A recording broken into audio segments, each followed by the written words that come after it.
ilang araw na po tayong nakakaranas ng malalakas na buhos ng ulan. Alamin natin kung may namumuubang sama ng panahon sa sentro ng balita ni Noel Talakay live.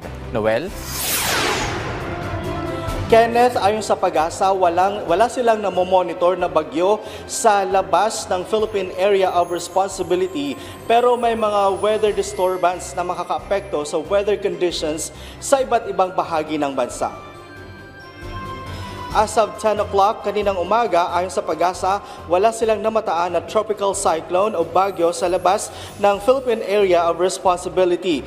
Pero ang Batanes at Cagayan ay makararanas ng maulap na kalangitan, kalat-kalat na pag-ulan at thunderstorm. Bunso dito, Kenneth, na umiiral na shear line kung saan ito ang pagsanib ng amihan at mainit na hangin na nagmumula sa Pacific Ocean. Dahil sa patuloy na pag-ihip ng hangin na galing sa Pacific Ocean, makararanas din ng maulap na kalangitan, kalat-kalat na pag-ulan at thunderstorm ang Isabela, Aurora at Quezon. Ganito rin ang mararanasan sa Bicol Region at iba pang bahagi ng Cagayan Valley. Dito sa Metro Manila at sa iba pang nalalabing bahagi ng bansa, makararanas naman ng bahagya hanggang sa maulap na kalangitan, kalat-kalat na pag-ulan at thunderstorm. Bunsod naman ito ng localized thunderstorm.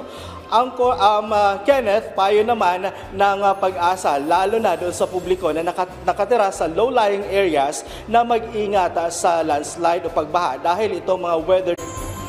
Maraming salamat, Noel Talakay.